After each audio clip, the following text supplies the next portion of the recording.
Hey, it's your book hound here, coming at you with another book review. Here's the channel where we like to howl over books we love, so to speak. So this review is about Robert Parker's Bad Influence, which is a Sunny Randall novel written by a woman named Alison Gaylin. So if you're not familiar with this series, Robert Parker, who was considered one of the greatest mystery writers of the last generation, who died in 2010. He was the writer of the Spencer series, the Sunny Randall novels, the Jesse Stone novels, and a bunch of other books. He lives on. His literary estate has arranged for some very talented writers to continue with these characters. So here we have Sunny Randall, who is a former cop, now working as a private investigator in Boston. And kind of like the Hardy Boys, who never stopped being teenagers from 1927 until today, the Parker characters are ageless. Like in theory, Randall should be about 70 now, based on when she started. But she's perpetually a woman in her 40s, early 40s, late 30s, early 40s, and she lives in Boston, and that's kind of that's the area that we're in. And so as the book opens, we have Sunny at her friend Spike's bar at a restaurant. Spike is a former cop. He's gay. He's very strong and threatening potentially if he doesn't like you. But his main problem is his business is really slow. So he's hired a social influencer agency run by a woman named Bethany Rose, who has two social media stars, Blake and Alina, who are young and gorgeous and have millions of Instagram followers, and basically you hate them, of course, but they're sort of odd characters, and they do what they're supposed to do. They show up at Spike's bar and start taking selfies, and like within an hour, the place is just mobbed by paying customers, and Spike is really excited. But there's a problem, and Bethany Rose explains to Sunny Randall that someone is threatening Blake, and Blake needs protection. And so Sunny Randall says, I'm not a bodyguard, but she takes on the case anyway.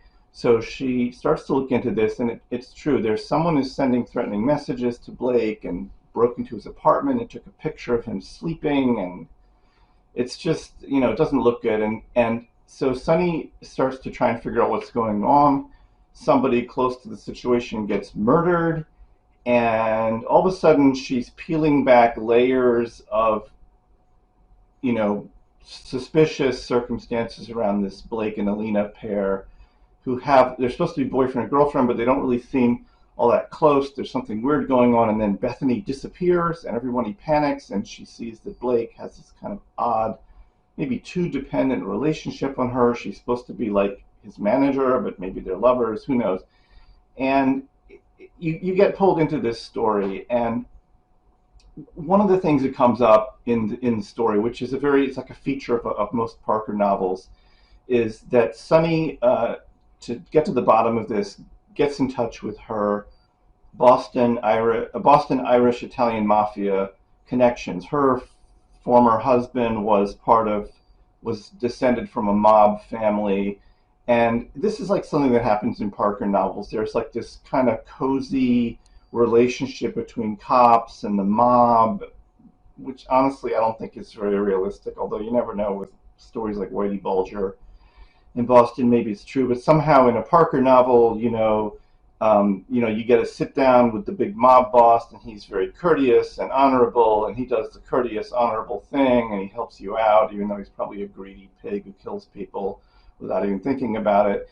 But Sunny does that and gets some benefits out of that, and proceeds to solve the case. And I will say, you will not see where this is going. It's a true surprise. And that, I want to say, I think Gaylin does a very good job here.